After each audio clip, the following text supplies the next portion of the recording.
उस समय अगर हमने एलओसी पार नहीं किया तो इसका मतलब यह नहीं था कि हम एलओसी नहीं पार कर सकते थे। हम एलओसी पार कर सकते थे और हम एलओसी पार कर सकते हैं, और जरूरत पड़ी तो भविष्य में एलओसी हम पार करेंगे। और इसे फिर से दोहराना चाहूंगा कि हम एलओसी पार कर सकते थे, हम एलओसी पार कर सकते हैं यदि हमें छेड़ा गया, और जरूरत पड़ी तो भविष्य में हम एलओसी पार करेंगे। Good morning. Today, on the occasion of Vijay Divas, which is the celebration of the Kargil victory, India's Defence Minister Rajnath Singh, speaking in Ladakh, has once again provoked Pakistan. He has done it on earlier occasions. On one occasion, he went to the extent of saying that the Modi government has the will and the capability to take back Pakistan-occupied Kashmir. Taking cue from the Defence Minister, India's Northern Army commander, when asked by the media, said that yes, if the government will ask us to get back POK, we'll take action. Obviously, the point which has recently been made, or rather a warning which has been issued by Pakistan on the occasion of its 25th anniversary of nuclear test, has gone completely unnoticed in India as far as the political leadership is concerned. It was on this occasion, the 25th anniversary, which fell on May 2023, that Pakistan's retired General Khalid Kidwai announced a change in Pakistan's nuclear weapons policy.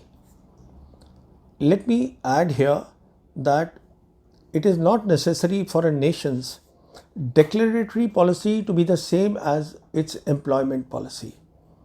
Having said that, let's first find out who is this General Khalid Kidwai and why he should be taken very seriously in India.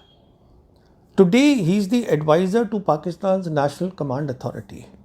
But as a Lieutenant General, he was the first chief and the longest serving chief of Pakistan's Strategic Plans Division, SPD. SPD was created within 6 months of May 1998 nuclear tests by Army Chief Musharraf within the General Headquarters. And it was created with the very clear aim to have physical control of all Pakistan's nuclear weapons, their management, their policy, all the laboratories associated with nuclear weapons. So what this means is Pakistan's nuclear weapons and everything associated with that is firmly in the control of General Headquarters through the SPD. So Kidwai, who's had a long experience of something like 14 years, should be taken seriously. When he was in service in 2006 and speaking at the US Naval War College, Kidwai said, "No delegation of authority concerning nuclear weapons is planned." He was making 2 points. One, Pakistan's nuclear weapons will not be given to the field commanders because they understand there is nothing called a tactical nuclear weapon with a tactical effect. A tactical nuclear weapon always will have, irrespective of the yield, a strategic effect and hence needs to be controlled centrally. And the second point perhaps he was making is that the control only rests with the Pakistan General Headquarters, and the other two services, the Pakistan Navy and the Pakistan Air Force, do not have physical control of Pakistan's nuclear weapons. Kidwai also went to the extent of giving out 4 red lines for use of Pakistan's nuclear weapons. As we all know, their program is specific to India. So he said, there is a space threshold. That means just in case of a war, India-Pakistan war, if the Indian military is able to capture a lot of territory and crosses that red line, then the nuclear factor comes in. The other, he spoke of military threshold. If the majority of Pakistan's nuclear conventional capabilities are destroyed in war, that's a threshold. Third, he said the economic strangling of Pakistan by India. And the fourth is domestic destabilization by India. So these are the red lines he gave. Now, I highly recommend, there is a book which is called The Making of Pakistani Bomb. This book has been written by Brigadier Feroz Hassan Khan, who has served in the Strategic Plans Division, a book that needs to be read by our policymakers. This book makes 2 points very clear. One, that Pakistan's conventional war plans are independent of its nuclear forces. That means Pakistan will fight a conventional war, and it has fought a conventional war on many occasions with India, and the very fact that the military line has not been obliterated by the Indian military is that it has never lost or it has matched the Indian military at the campaign or the operational level of war. And the second point this book makes is that the integration of Pakistan's conventional forces and the nuclear forces, that plan is done by the joint services, which is perhaps the Joint Chiefs of Staff Committee's secretariat. Now, SPD, when the SPD was created, at that time, Musharraf as the army chief felt that the physical control is there. Now the operational control should not be with the general headquarters. And there was a reason for that, I'll just come to it. So the operational control, a special organization called the National Command Authority was created. It has under it military officers, all the 3 service chiefs, the chairman Joint Chiefs of Staff Committee, ministers of the government headed by the Prime Minister himself. And the chairman Joint Chiefs of Staff Committee provides the secretariat for the National Command Authority, and the 4-star general is the military advisor to the Prime Minister. The whole idea perhaps is of the operational control that if the nuclear warheads have to be moved, in case a red line is to be crossed, then there should be a 2-man rule, or there could be a 3-man rule in case the employment authorization of nuclear weapons is to be done. It could be the Prime Minister, the 3 men, it could be the Prime Minister, the Chairman Joint Chiefs of Staff, and the Army Chief. Make no mistake that the larger and the last say would be of the Pakistan Army Chief, both in the movement of the warhead as well as the authorization for employment. So what does this tell us? It tells us that Pakistan is not a rogue army. Pakistan has behaved as a very responsible nuclear weapon power. Now, Kidwai, specially catering for the Modi government, he announced some changes. When I said he changed the policy, and he changed it in 2 ways. So he spoke of what is called the horizontal dimension, no change here, and he spoke of the vertical dimension. In the horizontal dimension, he spoke of the 3 strategic forces command: the Army Strategic Force Command, the Naval Strategic Force Command, and the Air Force Strategic Force Command. It is very obvious that these commands, they have been created for administrative reasons, for employment of nuclear weapons. They don't have the control of nuclear weapons, but they will provide the technical support, the logistics support, which is the administrative support to the employment of nuclear weapons. Now, what he said in the vertical dimension is noteworthy, and that is what has gone unnoticed by the Modi government. He said, today Pakistan has the capability to cover the ranges from 0 meter to 2750 kilometer. Well, 2750 kilometer is the Shaheen 3 missile, which we know can cover most of India, including the Andaman and Nicobar Islands. But what is this 0 meter? We know that in 2003, when the Indian Army announced its cold start doctrine to maintain the parity at the operational level of war, Pakistan immediately announced that it will be fielding its Nasr missile with a range of 60 kilometers. Why 60 kilometers? Because if the cold start was to go till the operational depth, which is about 60 kilometers, then the answer to that will be the Pakistan's Nasr missile.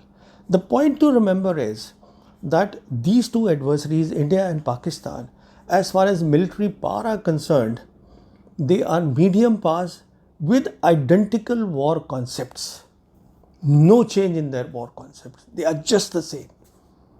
So, now the problem with the Modi government that Pakistan is facing and why he is spoken of 0 meter is very simple, that they have seen, Pakistan has seen the 2016 so-called surgical strike and especially the 2019 Balakot air attack. They realized that for the first time India could use the military power not for any military objective, not for any national objective, but for the ruling party's electoral gains. This is what especially the Balakot air attacks were all about. So when they talk of 0 meter capability, they are referring to that. They are saying that at that time, they replied back. They replied the next day with Operation Swift Retort. They are basically issuing a warning that with 2024 general elections round the corner, don't attempt anything, especially after such provocative statements are being given by the Indian side. It's a clear warning by them. And please recall, the day India did the Balakot air attack, same evening Pakistan held a meeting of the National Command Authority. It was a symbolic thing, basically to convey the message that look, this must stop. And of course they retaliated the next day. This must stop, that do not do this in future. It's a one-time thing. Now why they responded the next day with air power is very simple, because in the war concept that the two countries have, at the campaign level the two air forces play a major role, and therefore if one air force had attacked, the other had to retaliate to give the answer. It could not be given in any other way. And the other thing what he said is that with Pakistan today, there will be no place for India's strategic weapons to hide. This is a very significant thing. Now, was the general saying that, this is what the analysts here are thinking, that in the case when they say 0 meters, does Pakistan, are they talking about artillery shells? Are they talking about nuclear landmines with less than 1 kiloton? I don't think they are talking all that. They are basically, as I explained, this is the answer to the Modi government for their unnecessary provocations. Now, when you say that Indian strategic weapons will have no place to hide, that means if they move from one place to another, Pakistan has the capability for real-time surveillance and targeting, and it has accurate conventional missiles. This is the big thing that India is thinking, that do they have this? Well, they may not have it, but certainly China has it. And today, please remember, I have mentioned in my earlier videos also, I need to repeat this here, that the Pakistan military has always matched the Indian military at the operational level of war. Today, with China's support, it can outmatch the Indian military, because there is a deep convergence of interest between the two, between China and Pakistan, especially after Ladakh happened and it is no longer a two-front war. We must look at a contingency of one front reinforced war. Why one front reinforced war? Because China is unhappy with India for the simple reason that India is refusing to normalize relations with China, and from China's perspective, now India has got embedded in the American defense network, so threatening Chinese interest in the Indian Ocean region. They are unhappy. And Pakistan is unhappy in any case. The relations are downgraded after 2019. And all these provocations keep happening. China can support Pakistan in case of a war between India and Pakistan in at least 9 ways. I have spoken of these in my earlier videos. Let me just run through them quickly. First one is interoperability, the deep interoperability that the two sides have. The PLA can ensure that full combat support is provided to the Pakistan military, including range of drones and unlimited supply of specialized ammunition. Then there is interchangeability between the two militaries, which means that from Pakistan soil, the PLA has the capability to hit accurately and at long ranges. It could hit India's S-400 air defense systems. It could hit India's missile sites, including in case India moves the nuclear assets. And please remember that reports have clearly said that Chinese have their DF-17 missile, which can have a warhead, which is the hypersonic glide vehicle with a range of 2,500 kilometers. It is deployed right now in Xinjiang military division. Then PLA can provide the Pakistan military with real-time and round-the-clock situation awareness. Then it can intensify its cyber attacks on India's mainland, creating havoc amongst the civilian population in India while the war between India and Pakistan continues. Then we know that the situation in Kashmir is far from normal. Kashmir still remains a war zone. The implication of that is, if there is a war between India and Pakistan, then Indian military's internal lines of communications within the valley will be extremely vulnerable to terrorist attacks.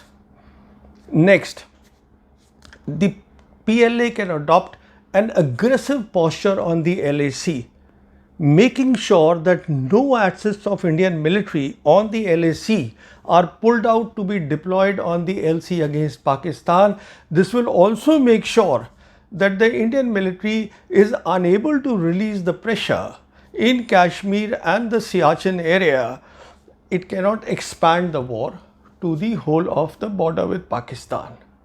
Next, they have the capability, PLA has the capability to destroy India's limited space assets. Next, it has the capability to support, or rather it will support Pakistan at the United Nations on Kashmir. Next, it will issue a warning to India if it sees that India is moving the nuclear assets like it has done, like in the case of Ukraine war. Chinese have been very upfront in saying that nuclear weapons should not be used. So please remember that the PLA has launch on warning capability as well. So the point I am making is, when you see this whole thing, the Indian government should realize how much, or is it necessary for them to provoke Pakistan unnecessarily, because otherwise we could just be heading for a trouble. Thank you.